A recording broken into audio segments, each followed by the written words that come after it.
Living mom's life now. I wasn't supposed to be wearing her dress. And I definitely wasn't supposed to look this good in it. The first time I saw myself in the mirror that night, I stopped breathing.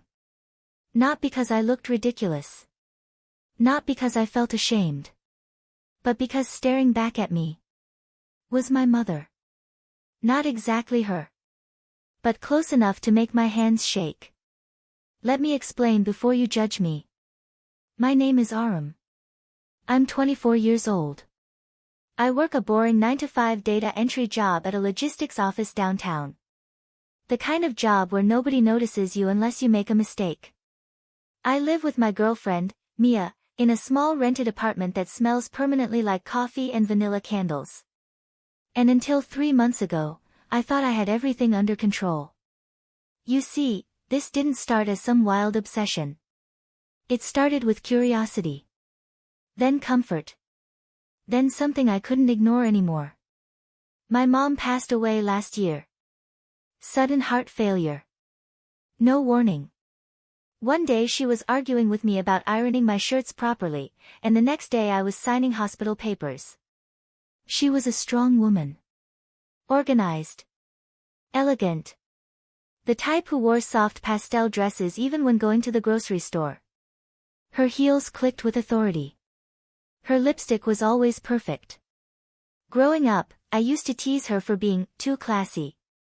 Now I would give anything to hear those heels in the hallway again. After she passed, Dad couldn't stay in the house. Too many memories. He moved abroad for work.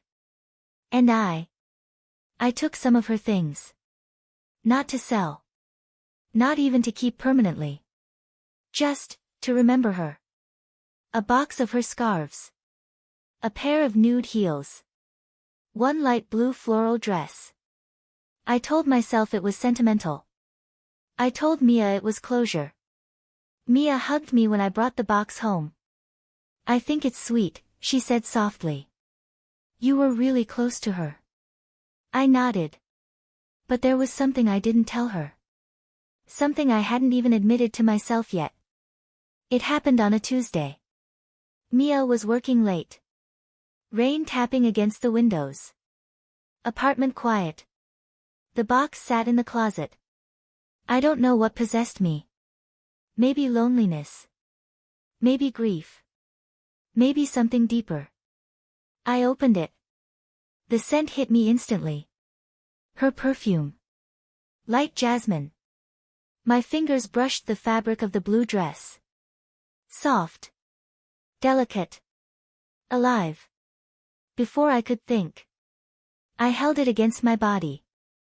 Then I stepped into it. My heart was racing so hard I thought I might faint. The zipper slid up. It fit. Too perfectly. I stared at myself in the mirror. My shoulders looked softer somehow. My posture changed. The fabric hugged my waist in a way that felt right. Not funny. Not embarrassing. Right. I don't know how long I stood there.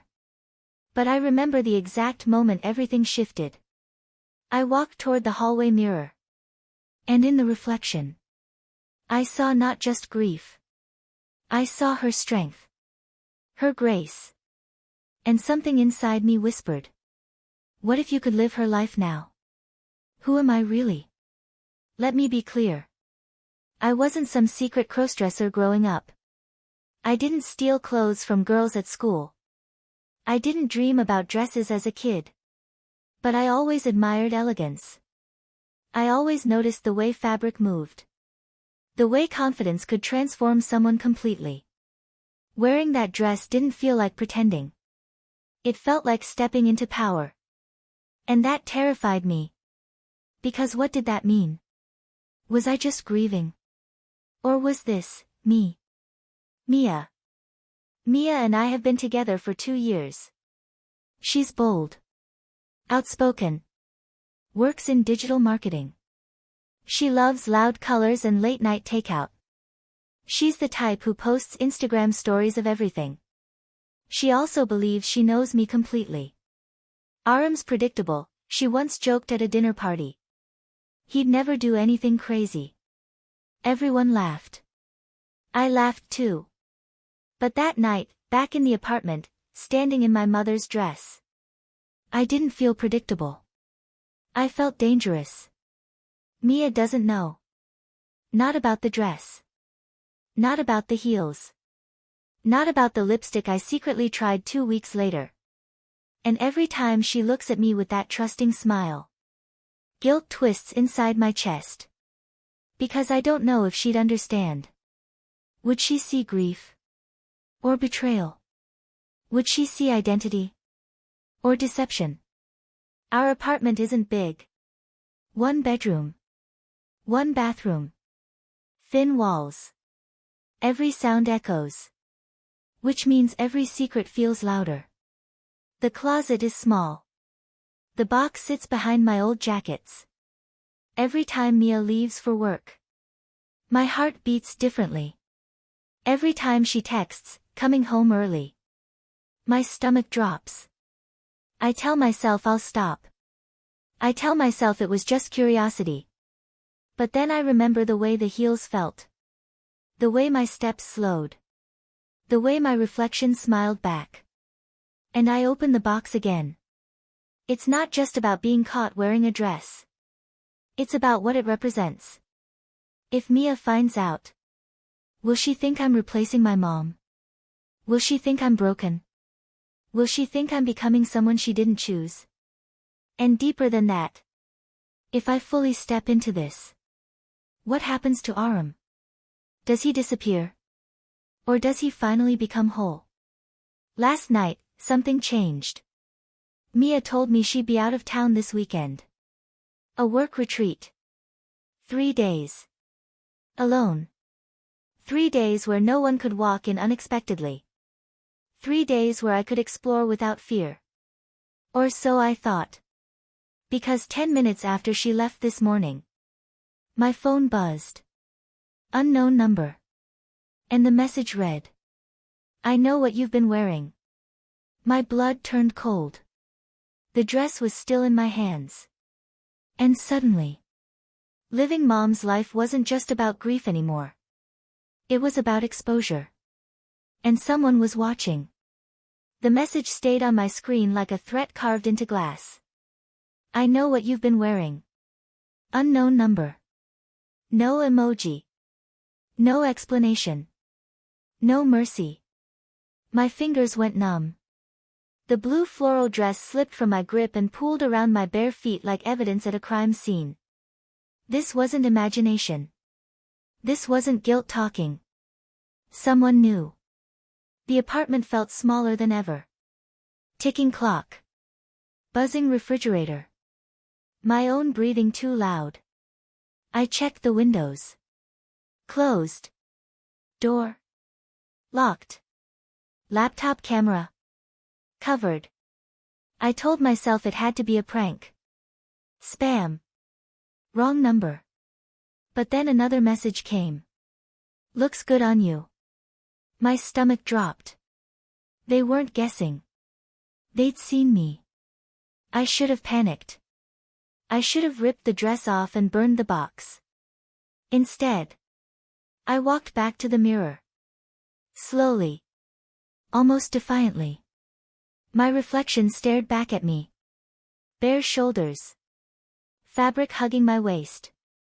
And fear mixing with something else. Excitement. And that terrified me more than the message. Because what kind of person feels thrilled when their secret is exposed? Was I craving the danger? Was part of me tired of hiding? Mia's retreat meant 3 uninterrupted days. 3 days I had secretly been waiting for. Now those days felt like a trap. But something in me whispered, "You've already crossed the line." So I made a choice. If someone was watching, then I wouldn't shrink. I would step further in. I pulled the box out completely. Heels. Scarves. Makeup pouch I had bought secretly last month. Foundation that matched surprisingly well. A soft brown wig I'd ordered online under a fake account. My hands trembled as I laid everything out on the bed. This wasn't just grief anymore. This was preparation. I locked the door, drew the curtains tight, and sat in front of the mirror. Foundation first. The sponge felt cool against my skin. Each dab softened my features. Concealer under the eyes. Blush on the cheeks. My heart pounded louder with every step. When I picked up the lipstick, the same shade my mom used, my throat tightened. I hesitated. Then applied it. My lips changed instantly. Fuller. Softer. Feminine. The wig came next. Adjust. Clip. Smooth. When I stood up and slipped back into the blue dress, adding the nude heels, I didn't see Aram anymore. I saw her. Not my mother exactly. Not someone else entirely. But a version of me that moved differently. I took a step. The heel clicked. Another step. Click. The sound echoed in the hallway. Authority. Elegance. Power. My spine straightened automatically. My hips shifted. I wasn't pretending. I was transforming. I walked into the living room. The sunlight hit the dress. For the first time, I didn't feel like I was hiding. I felt alive. Every movement sent a ripple of sensation through me. The tightness at my waist. The stretch of fabric across my thighs. The slight instability of the heels forcing me to move carefully. Vulnerable. And powerful. At the same time. And then my phone buzzed again. I froze. Another message. Blue suits you. My chest tightened. They weren't guessing. They were watching in real time. I spun around. Nothing. But paranoia crept under my skin. Was there a hidden camera? Had someone hacked my phone? My laptop? Was it a neighbor? A building security guard? Or Mia? No. No, she wouldn't. Would she?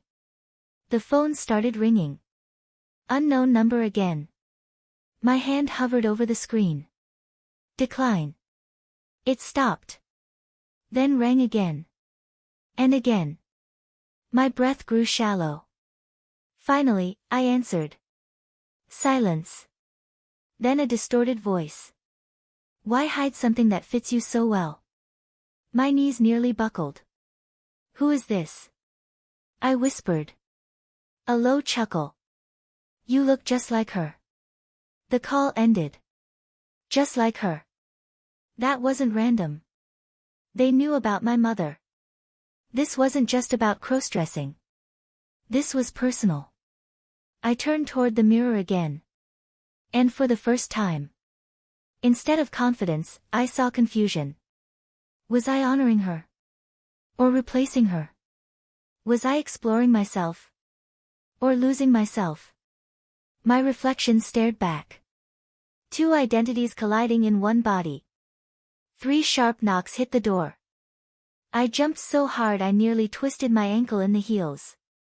No one was supposed to come. Delivery? Maybe. But I hadn't ordered anything. The knocks came again. Louder. Aram?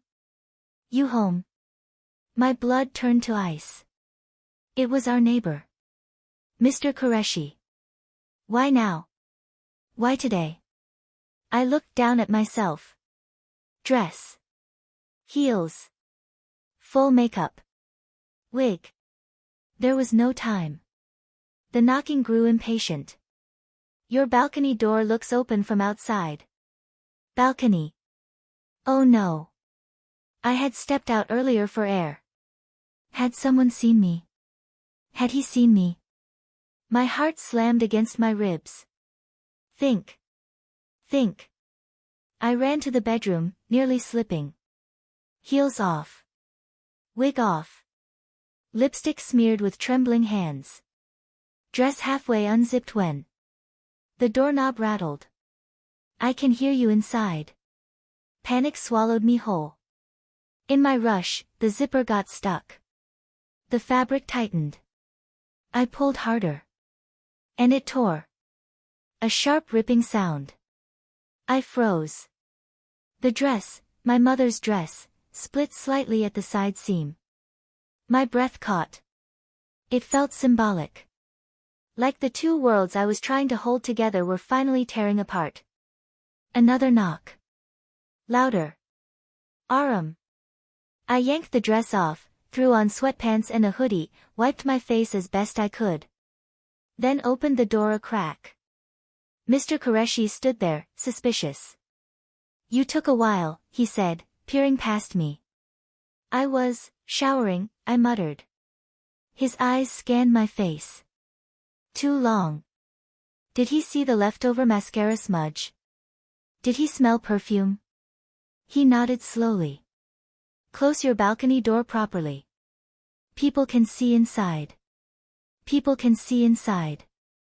The words echoed in my skull. He walked away. I shut the door. Locked it. Leaning against it as my body shook. Someone saw. Maybe not him. But someone did. The anonymous messages proved it. And yet, instead of quitting, instead of burning everything, I picked up the torn dress gently, held it to my chest, and whispered, "I'm not done." Because the fear of being caught was starting to feel smaller than the fear of never knowing who I could become. My phone buzzed one more time. A photo came through. My balcony. Taken from across the street. And in the reflection of the glass, a blurred figure in a blue dress. Me. Caption. Tomorrow at 8 p.m. Be ready. My heart stopped. Be ready for what? Who was controlling this? And why did a part of me feel like I was being invited, not threatened? 8 p.m. The numbers on the microwave glowed like a countdown to execution. 7:52. My palms were sweating so badly I could barely hold the lipstick. 7:55. I should call Mia. I should call the police. I should delete everything and pretend this never happened.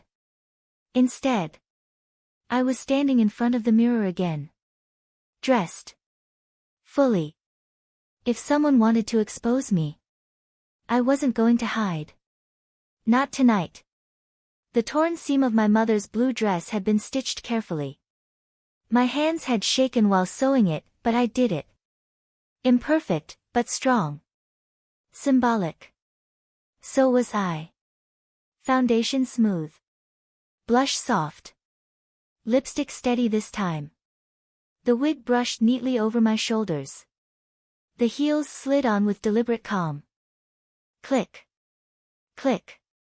Each step toward the living room felt like walking toward judgment. 7:59. My phone buzzed. One message. Open the door. A cold wave rushed through me. They were here. My throat tightened as I walked to it. Heels echoing against tile. Click. Click. Every sound felt amplified. My hand rested on the handle. I hesitated. If I opened it, there was no going back. If I didn't, I would live forever wondering. So I opened it. And my world shattered. Mia stood there, holding my phone. The second phone. The one I thought was lost 2 months ago. Her expression wasn't angry. It wasn't shocked. It was unreadable. "You look beautiful," she said softly. My brain stopped functioning. My voice trembled, higher than usual. "You sent those messages?" She stepped inside. Closed the door behind her. Locked it. "Yes." My knees nearly gave out. "You were spying on me?" I whispered. She exhaled slowly. "I wasn't spying. I was trying to understand." "Understand what?" She walked around me slowly. Not judging. Observing. You started acting different after your mom passed, she said. Quieter. Distant. Protective of that box. I swallowed hard. I thought you were just grieving. I was. And then one day. I came home early. My heart stopped. I saw you. Through the balcony. The air left my lungs. You didn't say anything, I managed. I didn't know how. I backed away slightly. So you decided to scare me? Her eyes softened. I wanted to see if this was just a phase, or if you'd choose it even when you thought someone knew. My chest tightened. So this was a test. She stepped closer. No. It was a question. Silence filled the space between us. Then she said the words that sliced through me. Are you becoming her, or are you becoming you? My reflection in the hallway mirror caught both of us. Her, strong, confident. Me, fragile, dressed in memory. I don't know, I whispered. I started because I missed her. I swear. I believe you. But when I wear this, I look down at the dress. I feel powerful. Like I'm stepping into something that was always there. My voice cracked. And that scares me. Why? Because what if this isn't temporary? The words hung heavy. What if this wasn't grief? What if this was identity? Mia walked to the bedroom. Came back holding something. A garment bag. She placed it on the table. I bought this 2 weeks ago. Confused, I unzipped it. Inside. A dress. Not my mother's. Modern. Elegant. Deep emerald green. My voice failed. I wanted to see if you'd choose something that wasn't hers. My hands trembled touching the fabric. This isn't about replacing your mom, she said quietly. It's about whether you're hiding from yourself. Tears blurred my vision. I was terrified you'd leave. She shook her head. I was terrified you'd disappear. Disappear. Was that what I was doing? Splitting myself into two halves. Aram the predictable boyfriend. And this, woman in heels who only existed in secrecy. Try it, she said gently. The emerald dress felt different. Softer. Lighter. Less memory. More possibility. I stepped into it slowly. She helped zip it. Her hands were steady. Mine weren't. When I turned toward the mirror again, I didn't see my mother. I saw me. Not a copy. Not a ghost. Just me. My breathing changed.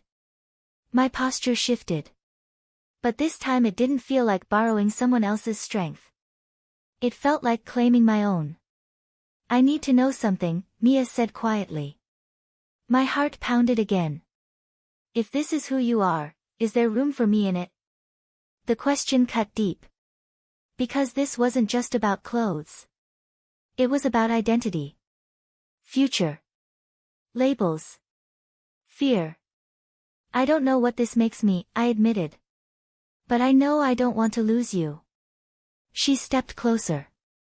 Then stop hiding. As if the universe wanted drama. The wig slipped slightly. Tilted. Exposing the line between illusion and reality. For a second, insecurity surged back. Was I convincing?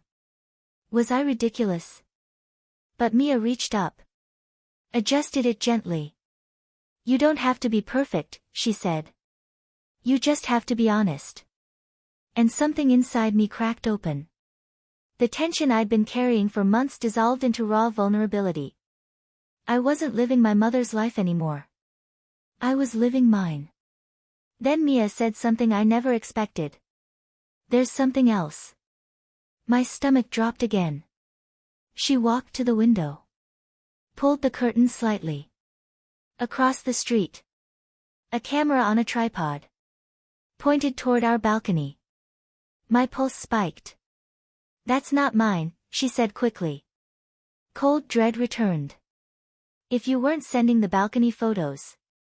She shook her head. I only messaged you. I never sent pictures. The world tilted. So who did? My phone buzzed again. Unknown number. A final message. You chose wrong. And the camera across the street moved. The camera across the street tilted downward slowly. Like someone adjusting their angle. Like someone watching, carefully. My pulse roared in my ears. That's not yours? I asked again, my voice barely steady. Mia shook her head. I swear. The emerald dress suddenly felt heavier. The heels tighter. The wig hotter against my scalp. This wasn't a relationship misunderstanding anymore. This was real. My phone buzzed again. Another message. You were never alone. My fingers trembled so badly I nearly dropped it. Block the number, Mia whispered urgently. I tried. It failed. Number unavailable. Hidden. Then another message came. A photo. Not from across the street. From inside the apartment. The hallway mirror. Taken seconds ago. And in it. Me. In the emerald dress. Standing beside Mia. My stomach dropped to the floor. That's impossible, Mia breathed. I turned slowly. Every corner of the living room suddenly felt like it was breathing. Watching. Listening. The balcony door. The slightly open vent above the kitchen. The smoke detector. My mind raced through every possible hiding place. Had someone installed something? When? How long had they been watching? Before the dress? Before the messages? Before my mother even passed? A horrible thought crept in.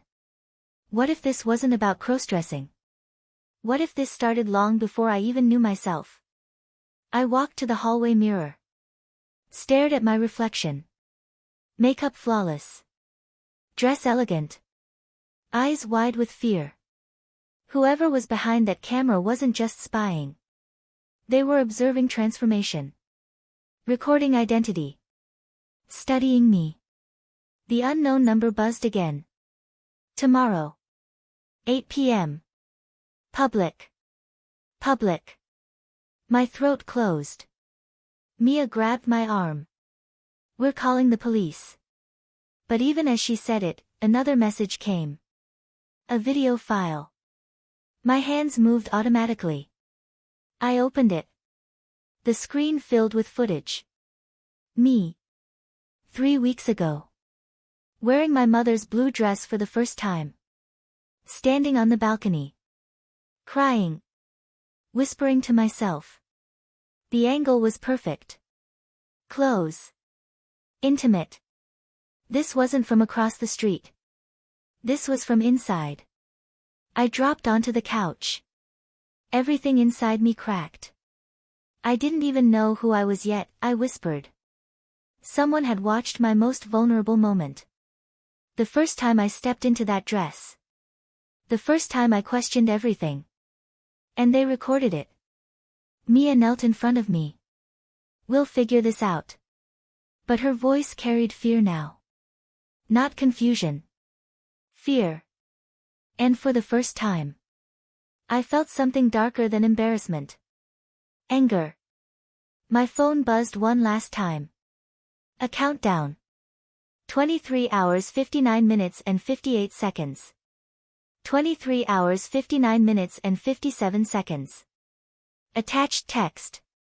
If you don't show up tomorrow night, everyone sees it. A link followed. Private server. Unlisted video page. Title already uploaded. Living mom's life. My heart stopped. They weren't just spying. They were ready to expose me. To everyone. Family. Friends. Colleagues. My father. Mia's parents. The office. Everything. Mia looked at me. Tears in her eyes. If we fight this, it could still leak. I know. If you go tomorrow.